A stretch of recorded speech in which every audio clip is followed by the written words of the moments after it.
आज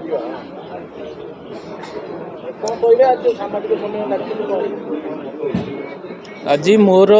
प्रार्थित्व एवं सीतांशु भाईंकर विधानसभा क्षेत्र प्रार्थित्व घोषणा हैला परे आपण मानक सहित मीडिया बंधु मान सहित विधिबद्ध भाव में आम यहाँ प्रथम वार्तालाप ये अवसर में आपण मानक जनईदेवा चाहिए आगामी निर्वाचन भारतीय जनता पार्टी मोदी विकसित भारतर संकल्प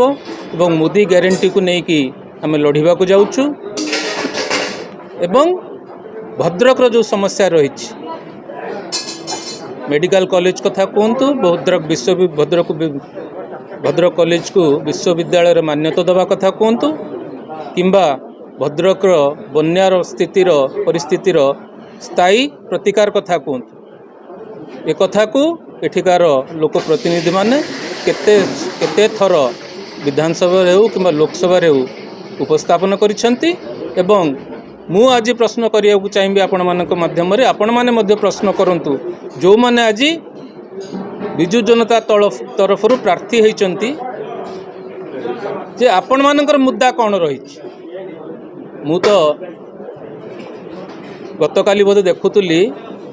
किछि प्रार्थी माने कहिसंती मुख्यमंत्री लोकप्रियता जदि मुद्दा हुए ताले एमानकर प्रार्थी भाव किछि आवश्यकता नहीं मुख्यमंत्री 147+21 लोकसभा क्षेत्र में प्रार्थी हो जातु आउ कहारी प्रार्थी होगा दरकार नहीं भद्रक रे जो दीर्घ दिन दाबी रही मेडिकल कॉलेज कथा केते थरे माने उपस्थापन करचंती शुणुली मु कहूले जे भित्तिभूमिर विकास एवं भित्तिभूमिर विकास कथा कहूले केंद्रीय अवहेला कथा कहूले भित्तिभूमि विकास करी केंद्र को दबार दायित्व होची राज्य सरकार एठिकार लोक प्रतिनिधि मानक से दाबी रखा कथा एपर्यंत करना तेणु मु भावुची 24 वर्ष भितर है ना कि आगामी दिन हो पार ना से लोक मैंने मन स्थिर कर सारे एथर ओडिशा रे परिवर्तन करेंगे Bharatiya Janata party double engine सरकार होगा जाऊँगी मोदी पुणी थे प्रधानमंत्री होती एक स्थिर निश्चित भद्रक लोकसभा क्षेत्र में भद्रक निर्वाचन मंडल आज जो सांबादिक सम्मेलन अनुष्ठित होती तार मूल लक्ष्य मूल अभिप्राय है आगामी जो निर्वाचन आसूची निर्वाचन रे भारतीय जनता पार्टी आमर जी प्रधानमंत्री यशस्वी नरेंद्र मोदी नेतृत्व में भारत में जो विकास धारा जारी रही एवं प्रधानमंत्री जो संकल्प नहीं भारत को संपूर्ण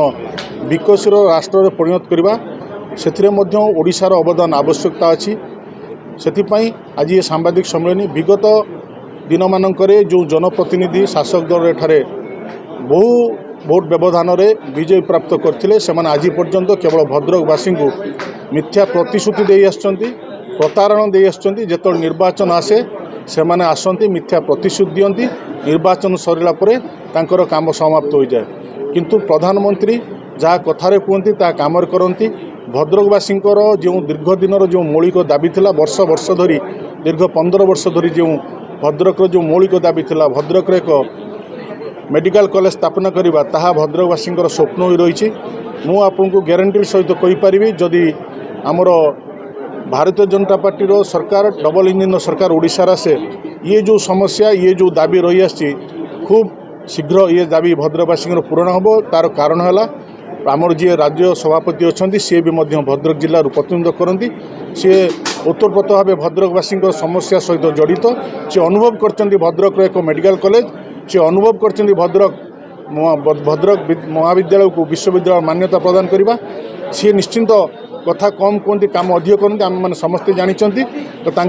प्रयास निश्चित भद्रकवासी ये जो दीर्घ दिन स्वप्न पूरा हे खाली से नुहे सी कहते ओडिशा रे जो चिटफंड रे गरीब दुखी कृषक मान जो पैसा हरी लुट होती सरकार आसबार 7 दिन भितर से पैसा समस्त पैसा फेराहब एवं जो माने दोषी कार्यानुष्ठान ग्रहण करा गतकाली घोषणा होती राज्य तरफ जदि भारतीय जनता पार्टी सरकार ओडिशा आसे प्रत्येक माँ भूणी मानू 1000 टंका प्रदान करा यह कथा नुहे काम भारतीय जनता पार्टी काम विश्वास करे किंतु विजु जनता दल केवल निर्वाचन आसने मिथ्या प्रतिश्रुति लोक मानू भंडूर करते आपण माध्यम गोटे नवेदन रहा मैंने लोक मानू सचेतन करातु लोक मान जो